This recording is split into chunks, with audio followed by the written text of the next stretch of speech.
not everybody on the call, I think, knows the questions. So could you just walk us through them? Sure, yeah.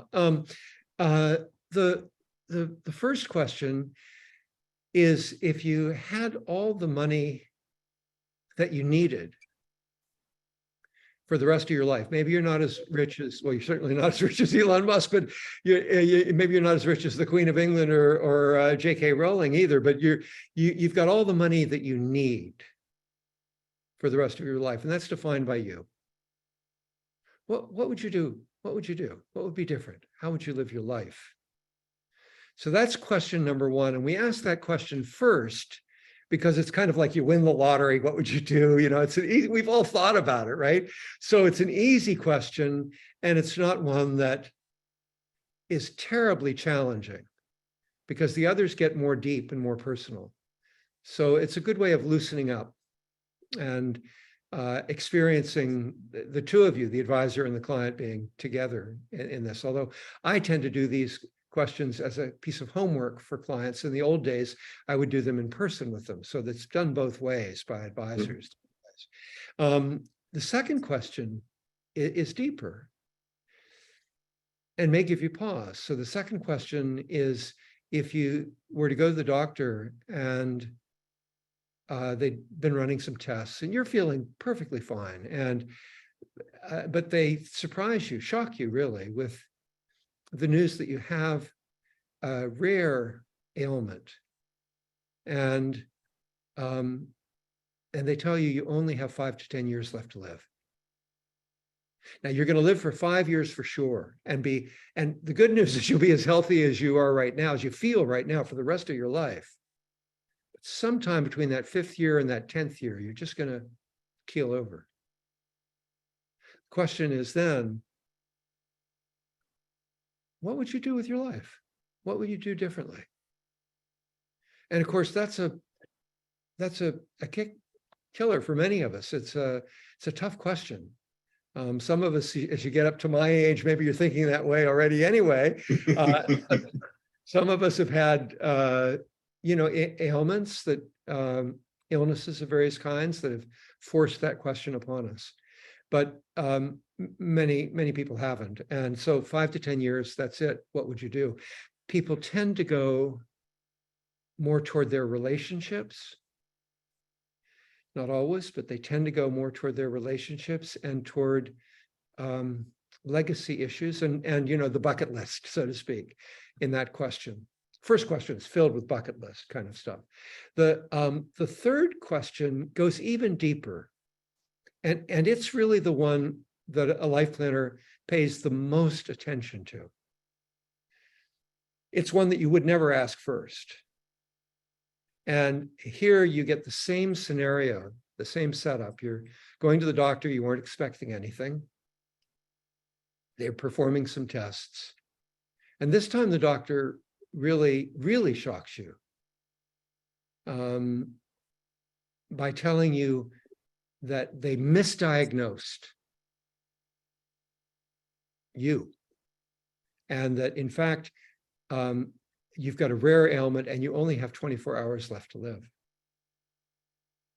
And the question is not, what would you do with that time? That's not it.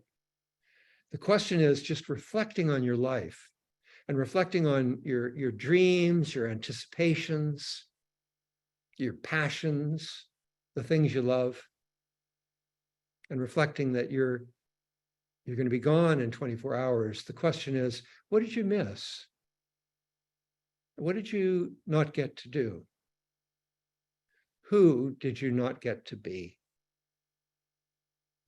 And often that question is the most important of all. And there,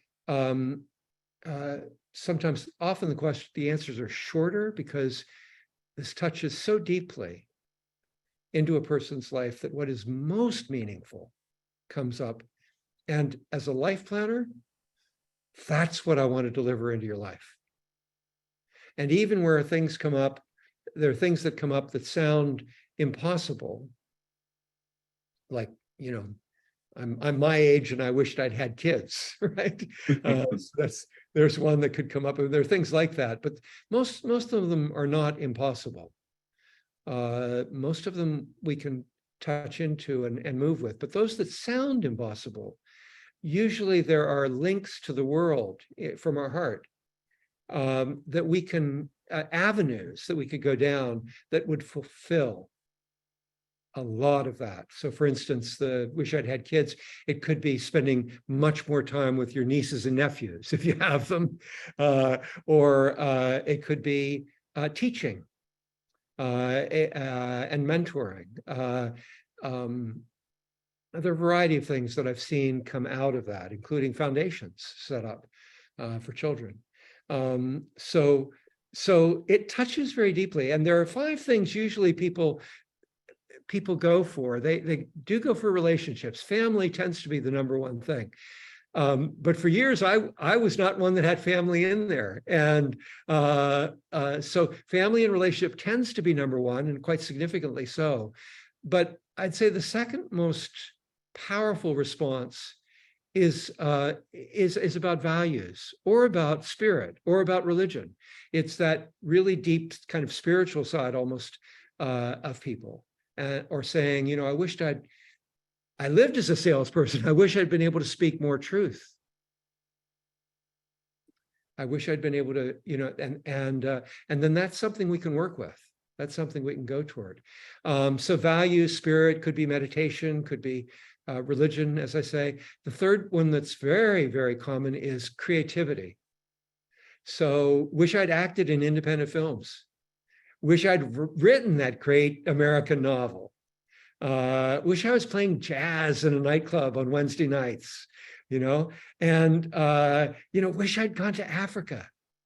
And so, well, Africa's not the creative, maybe, but still, we deliver on them. So the fourth most common one is community, giving back to community. That we are trained in as advisors. You and I, we've been trained, no doubt, in estate planning and how philanthropy and all of that. And the fifth most common one has to do with kind of the environment or a sense of place.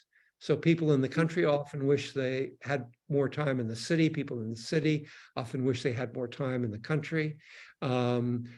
So the travel bug comes up here as well. The environment definitely comes up here with people who are concerned in that way.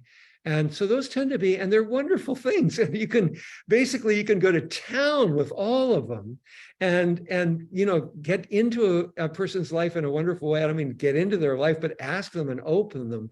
You know, what would you do if you could do something with the environment? Or what would you do if you, you know, what would it be like if you lived in the country? And, you know, tell me more, you know? And so people begin to dream, and we say, look, this isn't just idle dreaming.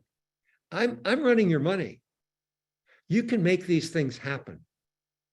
Some of them may take a little bit of work, and we might be able to open them up quite a bit now, but even more in a few years. But you can make these things happen. And that's what I get. That's why I'm here. I want to see your energy come alive, your vitality. And so that's, you know, those are the 3 questions as I think of them. I don't know how you've been doing them and what your responses have been. So, I mean, one thing that I go back to, one of the things that up front is I used to ask them why. Yeah. And I now have tried sending them in advance. And I really think, personally, I like that better, because I think giving people the chance to think about them more makes a difference. And then we have a much fuller discussion, because then you can go through the things that they said and talk about them. Yeah, I love that. And Phil, I know you're we're about to be working together, which I'm very excited about. And you're going to be engaging with a team out here that is just a phenomenal team. And you're going to hear different points of view on that. And it's going to just go, wow, oh, maybe I could, you know, so anyway, I love what you're doing, and it's the way I ended up doing them. But in the early days, I did do them in person, just as you did. Yeah. And I'm so looking forward to that. Like I'm kind of counting the days till